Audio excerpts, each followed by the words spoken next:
And that brings us to Article 5, which comes up to us in two parts.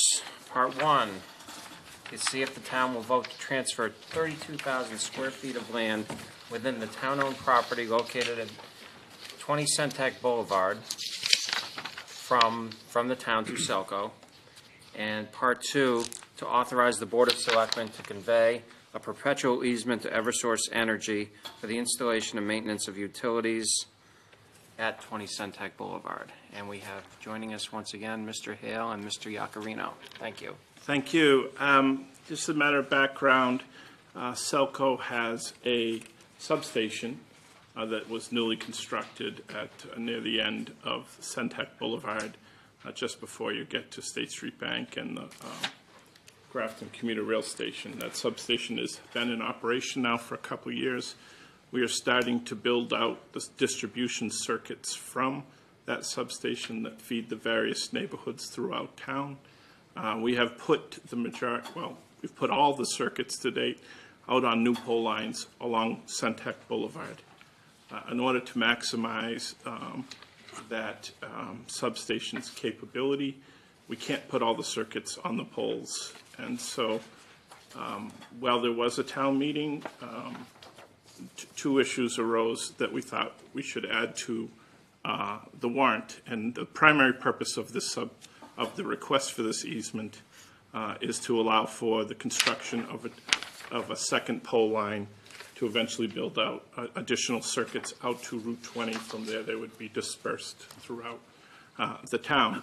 The secondary purpose is that Selco has intent to put what's known as a peaking unit on that parcel of land to save the ratepayers a substantial amount of money by operating the unit 16 to 20 hours per month for the sole purpose of twofold purpose. One, economics, and two, also providing greater reliability should there be a significant transmission outage. It would allow us to have some emergency backup power to feed certain sections of town should the need be, similar to something like we had during the ice storm when transmission power was not so much in Shrewsbury, but in the town of Holden. They lost the entire town because the transmission line went down that feeds their town.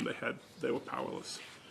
You know, this article is really about the easement itself and a request for the easement for that purpose. In the last couple weeks, it's morphed into a discussion or a vote more on energy policy, which really was never its intention. The primary purpose, again, is for the circuits. The secondary purpose is to provide the gas line to the peaking unit that we hope to add to our system. The reason this makes sense is because we can take the gas line is currently there feeding residential services along Cherry Hill Drive and Cherry Street Extended. We could run that gas line out, I think it's called Apple Lane, next to the substation, and then south along Centec Boulevard. That requires us to dig up the street. This is an abandoned portion of the old Cherry Street, that much of which is still in a layaway dirt path, which would be much less disruptive and serve the dual purpose of put the gas line in there rather than go out and dig around. So what you're saying is with the easement, you could just tie in directly? The line is running right towards... Well, we can go either way. It's just that this is less disruptive. Sure. Thank you. And again, this is a 2-inch residential line. We are not increasing pressure. This is not a gas pipeline. This is the same line that feeds the houses on that street and will continue in the same diameter down the proposed easement. And for this generator, I'm just curious, what kind of energy consumption are you talking? How much gas would that require? That's a good question. Because it runs so limited, It would run, 16 to 20 hours for non-true emergency purposes. It would require about 4,500 to 4,800 measurement is in therms per month on average. So I'm a novice at this in terms of gas consumption. That's I'm on oil myself. What would be a comparator to? That's a good question. This afternoon, or this morning, Ralph and I and Kevin, for a portion of the discussion, I met with Brian Moss and Steve, is Steve here? Steve Frischman. And we had a nice conversation about options for this initiative. And one of the issues came up, and I think I asked Steve, what's your business, and he said he was in the hospitality restaurant business. And so my question was, well, do you use gas in restaurants? I mean, it's a necessary thing most people cook with gas in restaurants. So the question came up was, how much does a restaurant use versus what this is going to use? So I did some research on it this afternoon. I was able to get some fairly concrete data from probably the busiest and maybe most popular restaurant in Worcester. And they use between 4,100 and 4,200 therms per month. This unit is going to use 4,500 to 4,800 therms per month. So your typical fast food restaurant, maybe a Chili's or a 99, might use 1,200 to 1,500 therms per month. So this is the equivalent of one restaurant in a very active restaurant in Worcester, or 3 to 4 small restaurants. If that gives you a level of perspective, it's not going to run, and it's not a pipeline. Right. So it's not high pressure. It's Right. not. Okay. All right. Very It's good. the same pressure that goes to the homes. No, that's informative. Thank you. I run oil out of my house, so I very well. I do too. I'm not a big gas person. Any questions from the committee on this issue? Would this, sorry, would Mr. this Adams. affect, we have the diesel plant. This is entirely, this would supplement that, or is it totally unrelated? Well, that's an excellent question. The diesel plant is in a market, and it is dispatchable by the system operator of the New England grid. So that diesel unit is called on to run. One year it ran over 100 hours, but typically it runs 30 to 50 hours per year. Is it fair to say, Ralph? Yeah. So we don't control when we can use that. It's when natural gas supply is curtailed, or a large-scale generator, a nuclear plant is down for refueling or updates. They may call on us to supplement the region's needs. So that's just an asset we own. We get paid for it to sit there and be called on if needed, very infrequently. This is not going to be put in that market and something we control as a means of curtailing our costs. Yes. Thank you. Do we have an opportunity to put that on the grid, or is it only for our use, this gas plant? Put on the grid meaning? That would it only be for Selco customers to benefit from this, or would there ever be a financial reason to sell it outside the grid, outside of the town to other customers? That's an analysis we could do. We could probably add it to the market that Right. the diesel units are already in. If the price of energy gets so high that it's advantageous to run the unit, we would run the unit. But that hasn't been considered. That's not part of this No, we plan. haven't even thought of that. Okay, that's fine. Thank you. Ms. Vader.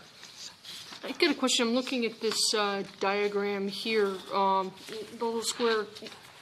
They're showing Route 20 and then Centec Boulevard, Cherry Street, and then the little rectangle. Can you describe what's going to be physically in that rectangle? I'm assuming that that's the plot of land where it's 29 of 29, yeah. Does that help? Okay. I'm sorry, I can't see that far. We have that, Kristen? Sure. That's a good question. Okay. So I think I understand your question is, what's this look like and where's it going? Yeah, is it gonna make noise, and how far is it from these residents? Because this probably isn't, I don't know what the scale of this is. Do you see what the little rectangle, just so you know what I'm talking about, this little rectangle down here that I'm looking at? Trying to understand. The insert. I think The that's insert. the, One right, in the that's the insert. whole lot. That's the whole I understand that, 32,000. but Right. then there's a little, there's a square, and then the rectangle, I assume is what you're gonna show me is gonna be sitting in that. From the existing paved pad, or it's not even paved, it's rock, right? Right, crushed rock. Pad where where the existing substation is, it's Okay. 911 feet, .92.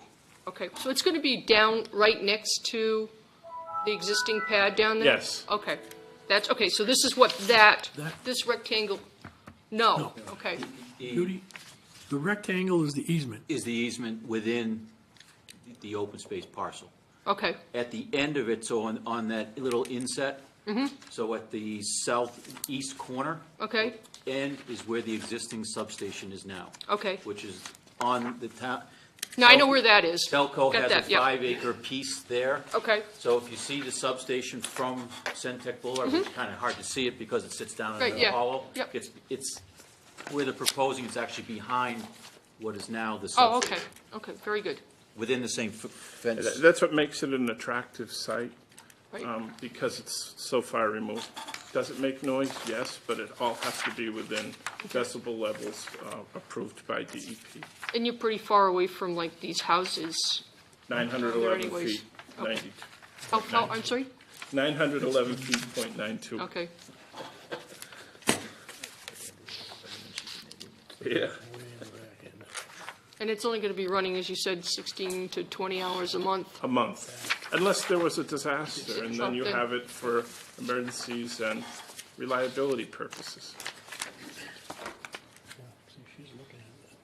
And the benefit, in savings, and I can get into all the power, how wholesale power markets work. If you want an explanation, I'd be glad to spend the time, but I wasn't prepared to do that because I didn't know if you had an interest. But there's substantial savings, and it has a life of 30 years, so it's a benefit to the community. I think Ms. Oz has the chart up. Okay, do you have the colored one? Yes, I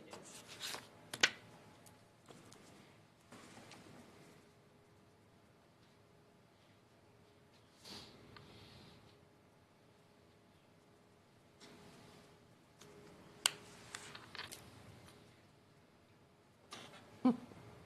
Yeah. So the dashed white line kind of shows the existing, well, you live down this. Yeah, I know You where know this is, the yeah. abandoned portion of the old Cherry Street, it's a dirt road, and then it would extend down through Yeah. that woods into, rather than go out onto Centec Boulevard, we thought, let's just go down this way. Oh, that's the old, the dirt path. Yeah, that dirt goes- path. Oh, okay, that's why this didn't make a lot of sense to me. Okay, now I know exactly So what. go that way rather than dig up gotcha. the whole road. Okay, all right. There used to be a house down there that's. Yep. That's the right place, okay. Yes. All right, I know That exactly what house you're has talking been about torn now. down All right, that before. makes more sense to me now, okay. That's the old brick house. Anything I else don't know, it from, used to be there, now it's gone. any other questions or comments from the committee? Could I just, Mr. Lukash, I was just. Oh, I'm sorry. What is the physical size of the unit? sorry about that. I think we have a picture of that. I don't recall the footprint. Do you, I don't, There it is. the unit itself is about the size of a tractor trailer, and then there's some cooling fans that are adjacent to it. So it would look like that, Yeah, okay, and scale to a van. yeah, okay, And that's one that's in Reading. yeah. Anything else? Mr. Lukash, yes. John Lukacs, 4 Bunker Hill Road. So just to understand the process, today we're voting, one of the things the town meeting would be voting next week is to approve this article to transferring the land to Selco. Okay.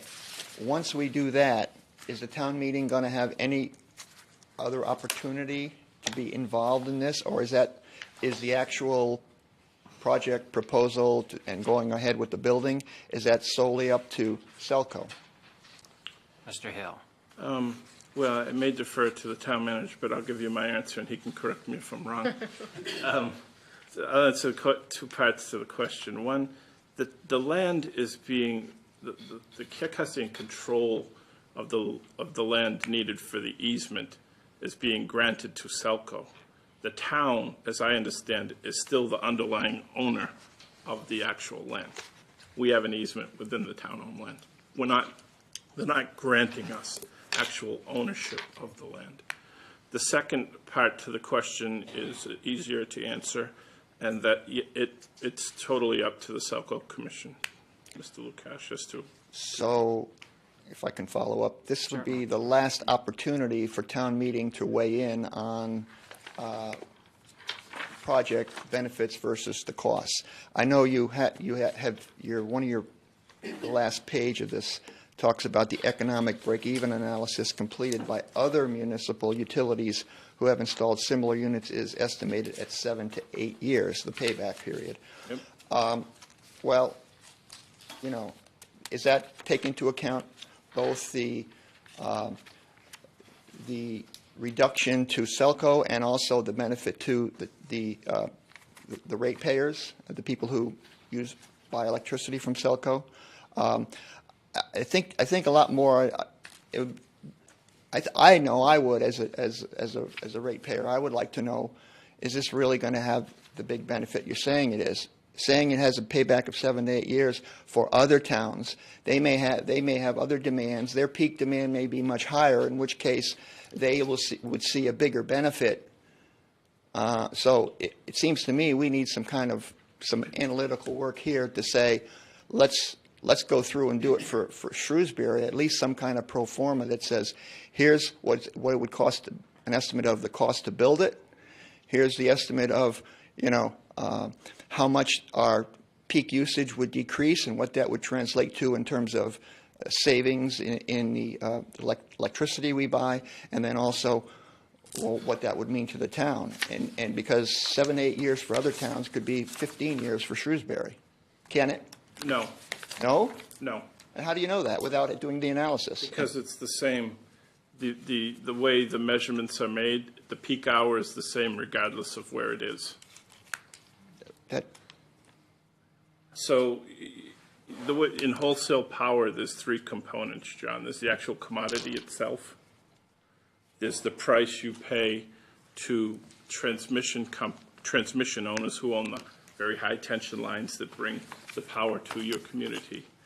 And then there's a thing called the capacity market, where all the owners of generation who own generators are paid by all the ratepayers throughout New England to be available to run.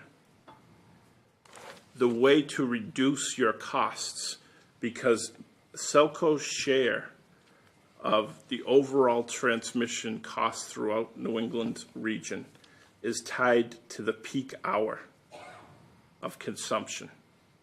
And so if you can reduce your load during that peak hour each month, you save.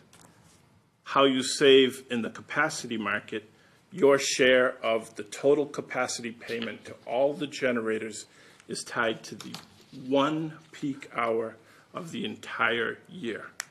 So if you're able to reduce your load through multiple means, turning off appliances, you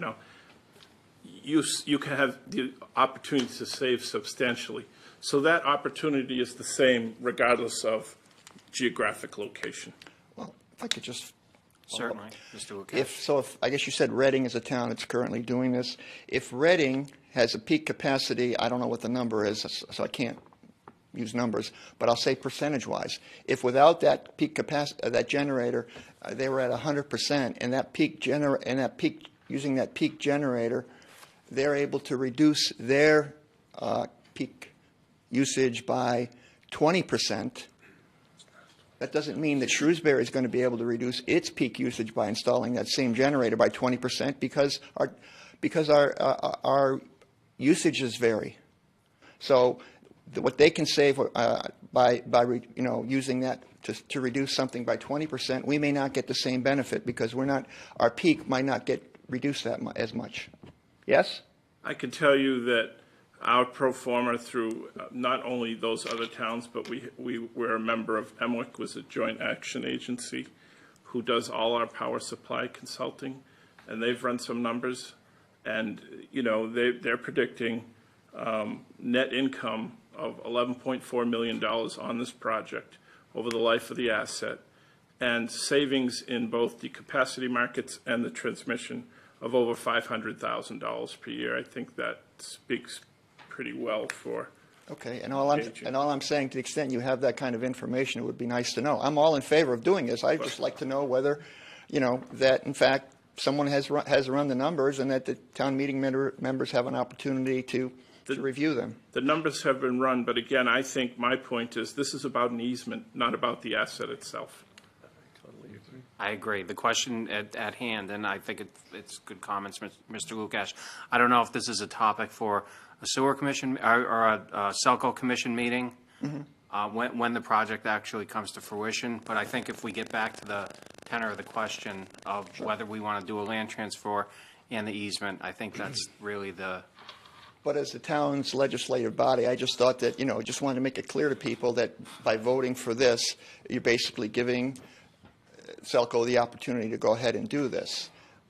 And so this is the one opportunity for town meeting to weigh in. That's all. I agree with you, John, about, people should know, but the line can go down Centec Boulevard. I'm not arguing about where the line goes. But that's the intent of the article. Thank you, Mr. Lukash. Ms. Kane. I think, just to be clear, though, this is not a discussion we would otherwise be having unless you were before us asking for this easement. Correct. These are decisions that are made by the Selco commissioners in terms of investments and things. True. And we are only weighing in on it now because they're in front of us asking for an easement, and we're weighing in on the easement. We are not weighing in on the project. Correct. Thank you. That said, in full disclosure, I wanted to tell you why we needed the easement. Certainly. Mr. Budenhagen. I think this whole discussion is very unusual. I can never remember a time when we've questioned Selco. They've always, we've always gone along with what they're asking. They've investigated it, designed it. They've always provided the best service and the cheapest power rate to the citizens of this community. And I can't believe we're asking for all this additional data. I think they're the experts on it, and we've got to rely on them. We have for the last 40, 50 years. I think to Mr. Hale's comments, some of these questions have arisen because of the information that he wanted to provide to us, and that has led to further discussion. But I agree with you. Yeah.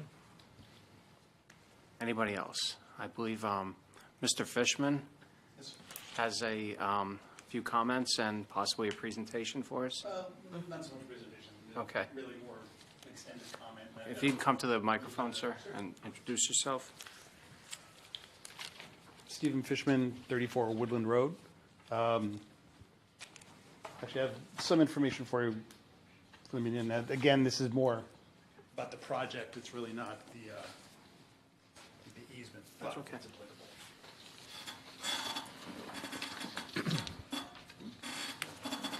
Thank you. Thank you.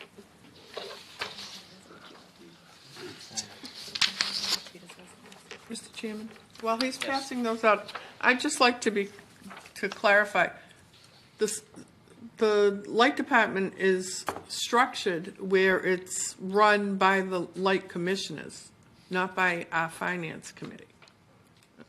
Do I have that right, Michael? Statutorily. Right. So although you want to be transparent, and although Mr. Lukash has curiosity, it lies with the Light Commission, because they're your governing body. That's true, but it's I public just wanted to- information too. So. Right. So that being said, and I guess this somewhat has more applicable than to the governing body of Selco than the Finance Committee. But I want to say, first of all, I want to thank Kevin Mizikar and the gentleman, and Michael Hale and Ralph E. Caro, for meeting with us this morning. It was a very productive meeting. A lot of information was exchanged, both sides. We were able to find very significant common ground in regards to desired increase to improve Shrewsbury's electrical capacity, utilizing sustainable energy sources, both now and in the near future. Their continued efforts to make the solar farm a reality and expanding their wind-sourced electrical supply shows a sincere commitment to reducing the carbon-based energy portfolio. Brian, who we're all very well familiar with, he spoke directly with an executive at Tesla who expressed a strong desire to work with us in order to analyze the needs and goals and to try to meet them using a battery system as opposed to the gas generator. Mr. Hale gave us his assurance that he was going to reach out to Tesla to look into the battery system as opposed to strictly the gas generator. And in our meeting, they also let us know that part of their plan is to have a battery system as part of this whole project, where they're looking into that as part of the project they're already planning. I also find it somewhat ironic that we have 2 articles tonight supporting the expansion of renewables and conservation, yet at the same time we're moving in the other direction by adding another fossil fuel source of energy. So 2 steps forward, 1 step back. Last year, Massachusetts relied on natural gas for 2/3 of its electrical production, which makes us extremely vulnerable to price spikes and interruptions of service, terrorism, accident, or natural disasters such as the 500-year flooding events we're seeing in Hurricane Harvey in Texas this week could put our community and our state at risk of critical shortages. The reality is we're seeing more and more severe weather events due to climate change. Houston has seen 3 of these 500-year events every year for the last 3 years. The city of Boston is laying plans to build a seawall for the Inner Harbor. That's going to cost an estimated $10 billion. Mayor Walsh, in an article in the Boston Herald, said that even one 100-year event could cost Boston $20 to $60 billion in damages. The dangers we face due to climate change are real, and the costs are very real. We're faced with some very serious decisions to make. We are asking our legislators in Washington and the State House to take action at the national and state level, but we also have to take action at the local level, as well as identifying any and all areas where we can make progress. We feel that an investment in fossil fuel infrastructure or energy production runs counter to the state's goals of reducing our carbon output and can end up costing consumers more in the long run and ignores the significant ancillary effects of continued reliance on the fossil fuels. I'm aware of the additional components within Article 5 that are not gas-related. I'd ask that any recommendations to this article be made to exclude the gas easement if possible. Thank you, Mr. Fishman. Any questions, comments? Mr. Segoni? I think your statement's inaccurate because we're not taking a step backwards. We're already getting that fuel from someone else and paying for it. The objective is to still get the same amount of fuel. We're not getting more fuel. It's basically reducing the cost of getting that fuel now, period. Well, my concern was with the... But you made a statement that was inaccurate. I'm sorry? You made a statement that was inaccurate. Adding another generator is increasing, we'll naturally burn more fuel. No, we're not. Because we're buying that fuel from somebody else now. From whoever owns the power plants. We're buying that fuel now, and we're paying for it. The objective is not to buy it from them and generate it at a lower cost so that the ratepayer doesn't have to pay as much. Same amount of fuel, no more, no less. Ms. Kane? What was that? Again, I think our topic should stay on point, which is the easement, but I will just say that in terms of Selco, I do want to commend you because while investor-owned utilities have somewhere between 8 and 15% of their portfolio coming from renewable energy, Selco has over 40%. You lead our state in terms of renewable energy use, and I really want to acknowledge that. And that, again, has all been done under the direction of the commissioners at Selco who have decided that this is a very important thing that we want to do in our community and have sought out ways to do that and to do it still with ensuring that ratepayers are being respected in terms of the rate that they're putting in. So, you know, while I agree that moving towards renewable energy is certainly something that we all want to do, I think we already need to acknowledge what has been done and is being done in Shrewsbury. And, you know, you can't simply move to renewable energy without making sure you are being as efficient and effective as possible with your other energy sources that are coming in here. So I think that this project is necessary, but I also think that that is off point to the article that we have in front of us. And I think that we need to make sure that we stay focused on what that article is. Thank you. Mr. Sigelnik. Along the lines of, you know, putting this generator in to reduce the peak capacity, does the solar facility somehow play into that also? Or does that make the assumption we're buying it from the outside? Or because it's within the town of Shrewsbury, can we No, it's an excellent question. take that and say it's lowering our overall? I'll try to give you a simple answer. If the sun is shining at the peak hour, it certainly helps. If the sun isn't shining at the peak hour, it doesn't help. Okay. That said, one of the problems, if there is a problem with solar, is that as you add more and more, and that solar is bigger part of the New England's distribution, it pushes the peak hour later into the evening when the sun doesn't shine. So it's kind of like self-defeating from a peak shaving resource. It's not there yet, but the more and more solar you add, the later and later the peak is likely to be when it's not as powerful. Now, Ralph tracks our solar by hour, and it degradates probably after 3 o'clock. Right. And frequently throughout the day. But as little as it might help, it will help. It could. If the sun's out, it helps. And that's the peak day. It definitely helps. At the peak hour. Yeah. That's positive. I like that. Anything else? Mr. Moss. Brian Moss, 16 Ruthven Circle, Town Meeting Member, Precinct 8.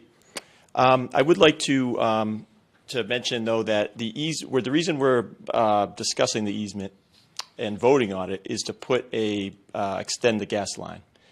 The only reason we would vote yes on it would be if we had a project in front of us that we're going to do a natural gas peaker plant, right? Which that has not been approved yet. So I do believe we'd be able to discuss here in the Finance Committee what may be financially viable for us as alternatives where we would not need to put in the easement. So I'd like a little leeway in discussing why we need to talk about something beyond the easement. Because if we don't have the project, then why are we even voting on the easement for the gas line? Mr. Moss, if I could I would just like to get a comment from Mr. Hale on that statement. Sure. Mr. Hale, are there alternatives if this easement does not pass? Well, the alternative is we can go down Apple Way and then dig up Centec Boulevard and put the gas the small gas generation peaker down that way. The idea for the easement is it's less disruptive. Sure. And my understanding from the information you sent out, diesel would also be an alternative? Diesel could be an alternative, and the third alternative is battery storage, which, in fairness to John, I think he had a good question in asking, did Selco do its due diligence? And we did, and we studied diesel, we studied gas-fired units, and we also gave a thorough look at battery storage as a possibility for peak shaving. And, as far back as 2 years ago, I think, Ralph and I invited and made contact with NEC, which is one of the largest battery storage companies in the United States. We invited Secretary Beaton and Representative Kane to go out there and learn about this, and we had a thorough tour of the facility. We engaged some people from the Green Labs in Somerville, Mass, we went through a thorough examination, and then subsequent to that, we've had numerous discussions with Sterling, who built a battery storage array that was heavily subsidized with a grant, which made their economics more attractive. And we've had discussions, we have had continual discussions with MWIC, our joint action agency that advises us on power supply, on the benefits of battery storages and the shortcomings of battery storage. And in our final analysis, the gas unit provides the biggest bang for the dollar, which is what we're all about, providing the most reliable service at the best price. And you get 30-year life out of a gas-fired unit. On a battery storage unit, you get 10, maybe 15. Mr. Moss. Sure. I just had some numbers here, so I just want to put up a, can I put something up on that board? Will it stay up there like a poster or like a, is there little tags at the top there that will hold it? No? Can I get two people to hold this to me so I can just reference it?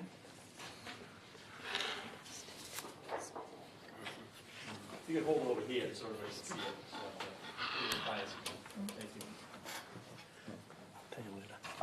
So I think this is the key place to talk about finances and why we would make a decision on this easement, right? Based on the need to support a peaker plant. So first I wanted to thank Mr. Hale and Mr. Iacarino again, because we're actually, I'm in agreement with, I think they've done a great job again leading us to understand that there is a lot of benefit to be gained environmentally and fiscally to doing a peaker plant. So I'm in full agreement that we should be doing a peaker plant, and they're the ones that have brought this forward, and we have to thank them for that, because it's going to give a great opportunity to save $11.4 million over the 30 years. But I wanted to bring in and talk to you about how there are other options and why we might want to look at them and how they might be more financially preferable over that 30 period of time. So I have over here a chart. This is one of the most important charts that we can look at this point in time. It's the carbon dioxide levels over time. So if you can look at this chart is 450,000 years. This is from NASA, so this is data right from NASA. They have this chart. It shows over the 450,000 years the carbon dioxide moving up and down the levels. When I came here 2 years ago, when we talked about divesting from fossil fuels and we need to do something about this, it was 399 parts per million. That number is significant because that blue line is 300 parts per million, which it has never gone over in the last 450,000 years. So you can see that the graph goes up, in 1950 to 315 parts per million, and then today it's 407 parts per million. So when I came to you 2 years ago, it was 399 parts per million. When I come now, it's 407 parts per million. It's increasing at an increased rate of 3 parts per million a year. So when I come back and we're having discussions next year, it'll be 410. After that, 413. And actually, if you look at it, that last rise in carbon dioxide was in the years 17,000 and 11,000 years ago. So that's a range of 6,000 years where you see the last rise, and that was 80 parts per million. When I was born, that was 80 parts per million ago, right? So when I was born, it was in the 70s, it was 325 parts per million. Now that number is 407 parts per million. Equivalent, what has gone up since I've been born in 43 years is the equivalent of 6,000 years in the last. So this is.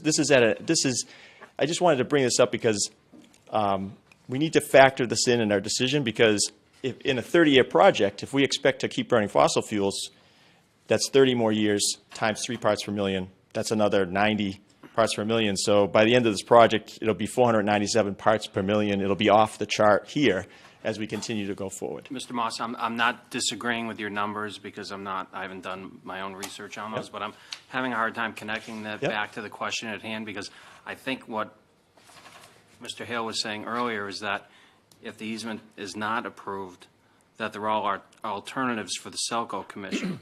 So I think that the question at hand still remains the transfer of land and the easement.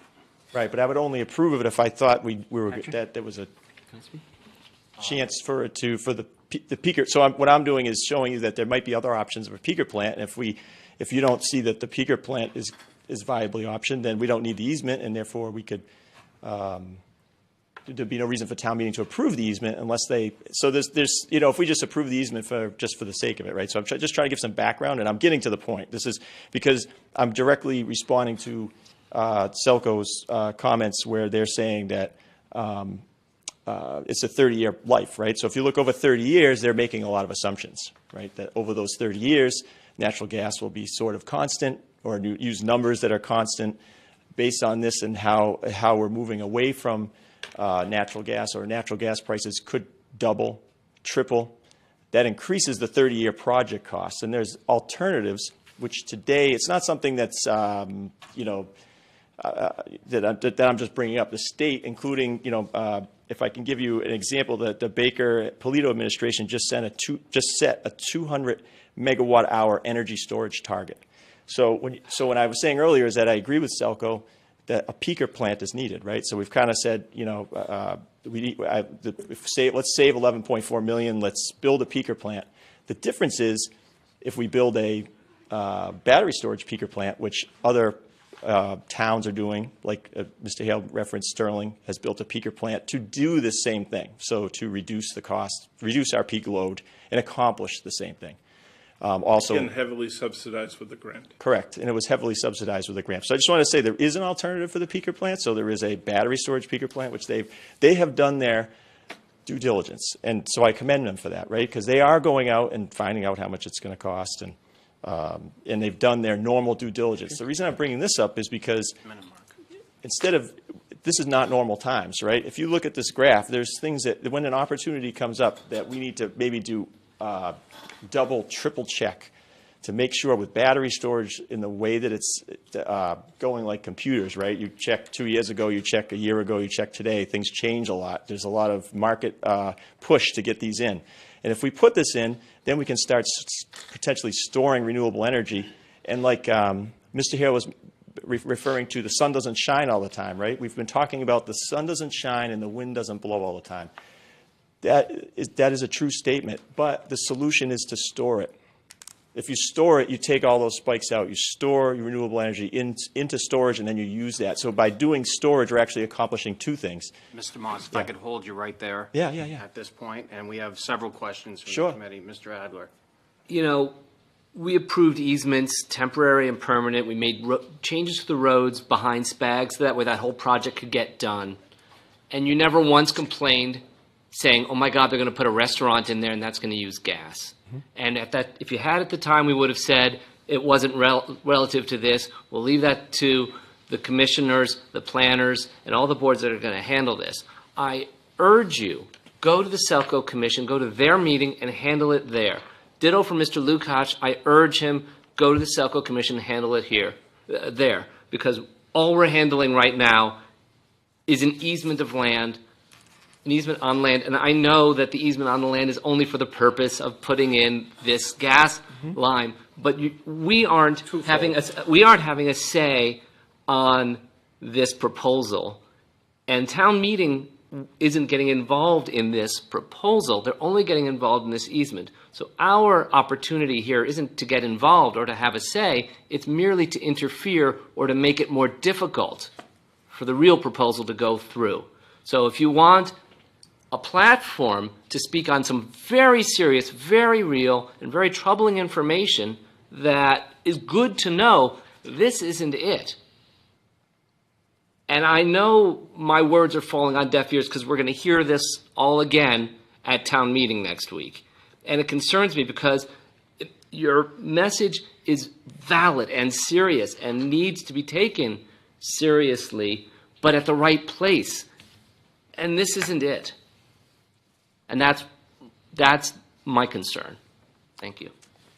Could I do a follow-up to that? Just ask a question back and say, what's the difference? What's the difference in price between a natural gas peaker plant and a large utility scale battery peaker plant over 30 years? Factoring in the most real, not just taking what some others have done, but the real numbers, so that we can actually do we have two sets of numbers? If we want this peaker plant, it's this and this. If in a couple of months they come back and they work with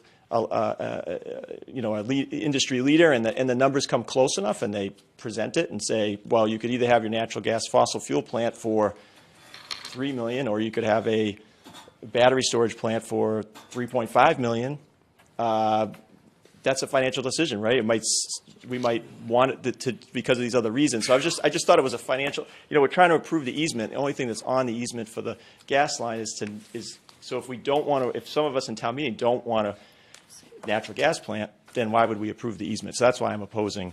And I believe there are some financial cases where if the fossil fuel prices triple, quadruple, that changes the model, and therefore it may not be as financially viable to go with that. Yep. Ms. Kane. If we were looking at this from a purely financial perspective, Brian, in 2014, the ISO New England average wholesale rate was $73 per megawatt hour, blended rate. Solar photovoltaic is $409. If we were looking at this as a purely financial discussion, we would not even entertain solar photovoltaic. I commend Selco again for looking at the goal of having renewable energy be a strong and clean energy be a strong piece of their platform. And I think that, again, as Mr. Hill said, over 2 years ago, we were at NEC trying to come up with, is this the time and the place to invest in this in Shrewsbury? And the consensus was it was not, because it wasn't financially viable at that point in time. And again, just to reflect, in 2015 in the state of Massachusetts, we spent $337 million subsidizing renewable energy, of which 43% of that went to solar, of which we got 11% of our energy from. Again, we're above that trend here in Shrewsbury. So I think, as Mr. Adler said, this is certainly a cause that we all feel passionate about. But I also think that we can see that the decisions that have been made have been fully vetted and evaluated by Selco, and that is truly the appropriate place to have this discussion and dialogue with, versus coming here to the Finance Committee at this point in time. And as Mr. Adler said, your voice and your message is very important, but making sure you're using it at the right time and the right place so as not to dilute it and have people not hear it appropriately is really important too. So I appreciate that you are having the opportunity to meet today with Mr. Hale and Mr. Icarino. And again, I am sure the Selco commissioners would also be very interested in hearing your perspective. And I think the more probably Selco needs to do even more talking about how much we actually have invested in clean energy as a community, because I think it's something that we can and should be really proud of. But again, I want to get back to the point that I believe that the discussion here in front of us is whether or not we want to grant an easement. If we choose not to grant that easement, Selco still has the possibility of doing this project as it is in an entirely another vein, and we never would have heard about it in this venue because it isn't an appropriate thing for us to be weighing in on. Thank you. Thanks. And just on the clean energy Moss, target? I'm going to ask you to stop there, number one, because I think you've had a fair amount of time, number one, and number two, to the points that have been made by the committee also. And thirdly, I would ask in the future, if you're going to make extended comments or a formal presentation, as this appears to be to me, that you request time prior to the meeting in order to make those comments, as, for example, Mr. Fishman did with me. Okay, so thank you very much. We appreciate your comments, but I think it's more applicable to the Selco Commission. Great. In fairness, there were many questions throughout, so I was kind of trying to get through my part, and there were lots of questions. So the time, I think, was extended beyond what it normally would have been. So I think it may have been a fair amount of time. Thank you. Thank you. Any other discussion or comments around Article 5? There being none, do we have a motion to close the public? Move we close the public hearing. Second. We have a motion.